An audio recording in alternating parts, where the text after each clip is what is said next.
high-stakes mystery of a missing journalist. The mystery disappearance of a prominent Saudi journalist. Saudi journalist Jamal Khashoggi. There are growing concerns that he may have been killed.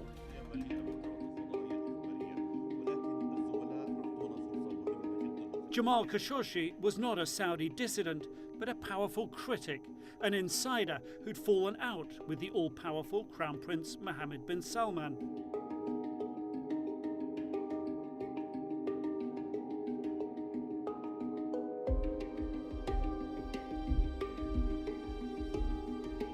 Jamal Khashoggi's fiancée says he walked into the Saudi consulate in Istanbul to get marriage documents. Where is Jamal? Has he been detained? Has he been kidnapped?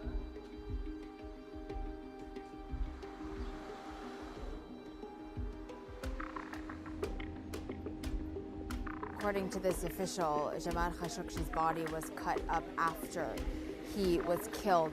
According to a source familiar with the investigation, Turkey has obtained audio and video recordings allegedly showing he was beaten and interrogated. The Saudi government has maintained all along that Jamal Khashoggi left that consulate entirely intact and safely. Now, there is no hard evidence one way or the other as to his whereabouts. 15 people Turkish authorities are investigating who they believe arrived into the country shortly before Khashoggi's disappearance, arriving in on 2 or more private jets and perhaps commercial aircraft coming in from Saudi Arabia.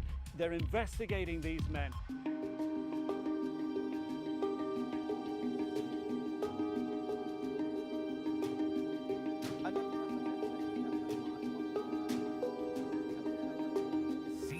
Breaking news. In a statement just read on Saudi state television, Saudi Arabia confirms that the journalist Jamal Khashoggi is dead. Saudi state news announced that 18 Saudi nationals have been detained. They also revealed some information saying that essentially he was being interrogated, that there was some physical altercation, which led to arguments and hand-to-hand fight with the officials and Jamal Khashoggi, which exacerbated the situation that led to his death. There are big elements of this that don't add up. There still is no information about the whereabouts of Jamal Khashoggi's body or any details about that. So a lot of this is not bearing the scrutiny here or in other places that perhaps Saudi officials were hoping it might.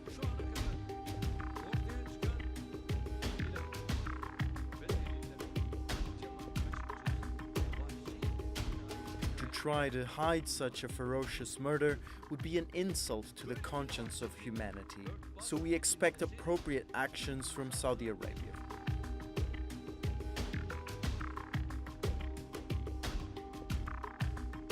With his top aides implicated in the journalist killing, Mohammed bin Salman made his first public remarks. Saudi Arabia will go and implement all necessary rules and investigate this deeply in order to achieve results, and to bring justice to those who are responsible for this heinous crime, and they will be put before the courts.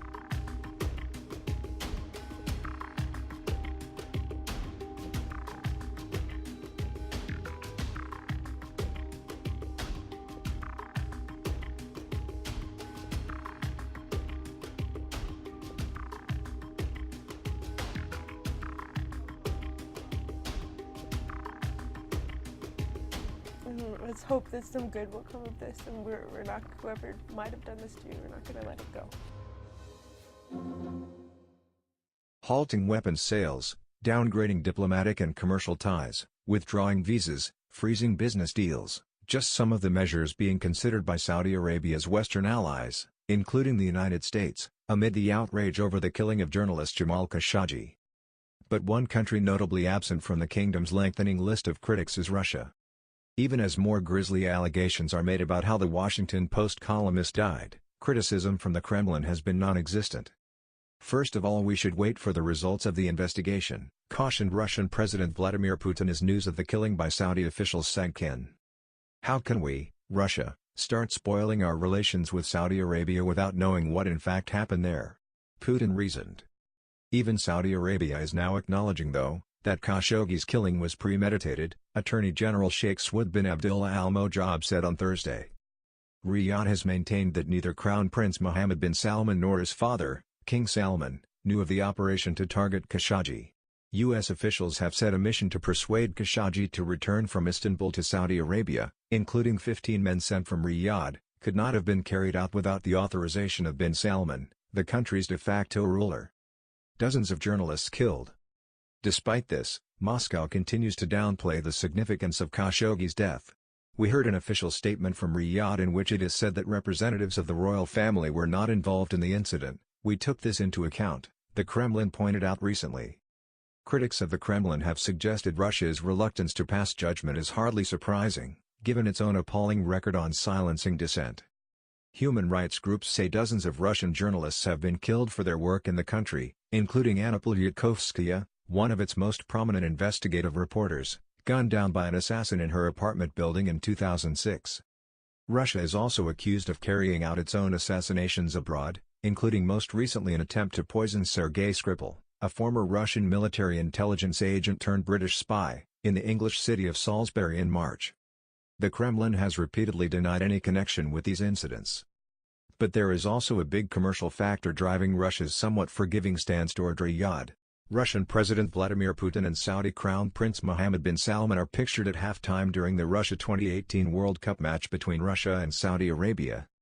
The two energy giants, who have been traditional rivals, are currently experiencing steadily improving political and economic ties, and Moscow wants to ensure it says nothing to jeopardize that. It's a strategy that is already paying off handsomely. Earlier this week, as the Turkish authorities called for Saudi officials who ordered the killing to be brought to account, Russia announced that Saudi Arabia was investing $5 billion in a natural gas project in the Russian Arctic.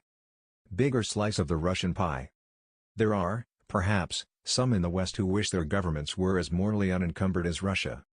A troublesome journalist may have been brutally killed, but why sanction the Saudis and risk lucrative deals? Others may have thought it, but as outrage over the Khashoggi killing ratcheted up, it was only U.S. President Donald Trump who said it out loud. They made the largest order in the history of our country, for outside of our country, for weapons, $110 billion they're purchasing. It's 500,000 jobs, American jobs, Trump told Fox Business. So now people say we want to have you in that order. Aren't we just hurting our own country? Because here's what's going to happen. They're going to say, hey, America won't sell us the missiles, so we'll buy them from China or we'll buy them from Russia, he added. Trump has since strengthened his comments on Saudi Arabia, but this remains a searing insight from the White House about the reality of Russia, a country that knows it will probably never replace the West as Saudi Arabia's main ally, but which would dearly love a slightly bigger slice of the Saudi pie. With top global business leaders pulling out in droves from the Saudi Future Investment Initiative conference in Riyadh this week, or the so-called Davos in the desert, Russia has sent an enhanced delegation to praise the kingdom and to snatch lucrative deals. We believe it is important to support the transformation happening in Saudi Arabia, Kirill Dmitriev, head of the Russian Sovereign Wealth Fund, told CNN ahead of the conference. The vision of a moderate Islam, of a new economy, is important, and we support that vision in Saudi Arabia, he added.